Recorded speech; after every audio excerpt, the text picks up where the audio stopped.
First of Okay. all, this idea of corporate immunity, it's real. Yeah. Organizational resistance to change is really what that's about. And especially because you have people who have established interests, if you have a systemic environment and a mindset where you're welcoming change, typically it's a little easier to affect positive change.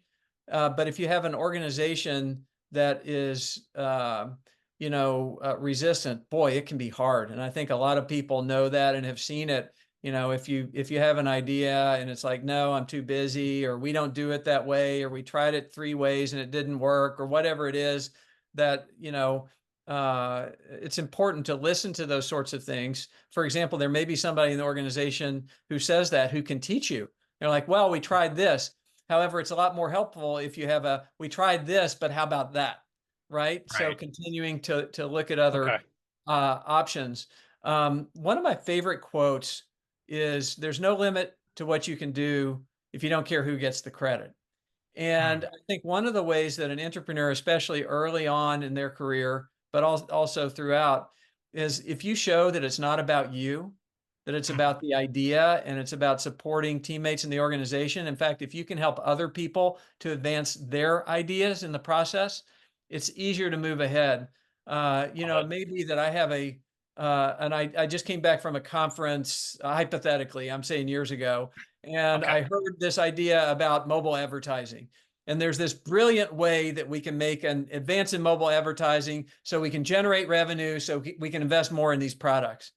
Instead of just going through and saying, hey, I've got this great idea, let's go do that, and making it about me as an individual. Instead, what if it's presented as, hey, within the industry, there's a trend that's emerging. Let's get together as a team to brainstorm and let the team Hmm. adopt it as ours, not mine, and then make it better. That tends to be, more effective as you're trying to not only accomplish things, but build relationships.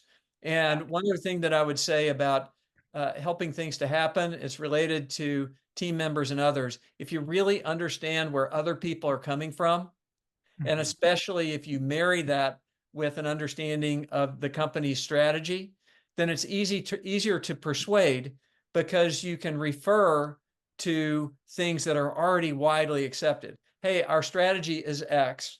This idea will help us to add an additional pillar for X. Could we have a conversation on this? Right. Yeah. You're layering in, and of course, you remember the book How to Win Friends and Influence People, right? There's one of the methods in there is really listening deeply. It's a very authentic. It's kind of a funny title to the book, but I need to understand what's important to you in order to be successful in convincing you of my idea. I don't care who gets the credit. If I'm able to let that go, then we can all make a ton of progress together. That's really helpful. And I know that must be connected really closely to your idea of credibility that you speak of a lot about in the book. That you can't just go plunk and go plunk down some money and hire the entrepreneur that's going to take over the place. You really do need to cultivate and grow within entrepreneurs who can be champions and trailblazers, because they've got the relationships and the credibility to make it through tough times and to sell the ideas originally. That's right. That carries a lot of weight. These trusted relationships, especially in large and complex organizations. And one of the things that I would add, which is also something that comes up in the book and a number of people have with me about, is if you have someone who's newer to an organization, and sometimes that means you've been there for 5 years, not 20. Sometimes it means you've been Right. there for 5 days, not 2 years. Um, so there's different definition of that is relative.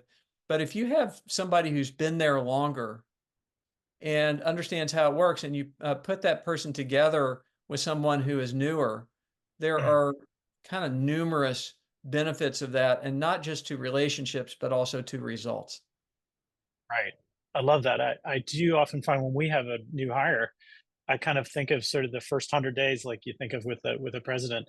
I really want to listen really well, because those first couple of things that they're going to say are truly fresh eyes, right? We've brought in a really smart person who's still getting onboarded, but they're going to have a lot of of new ideas, and I want to respect and honor those as they're kind of fresh into the organization.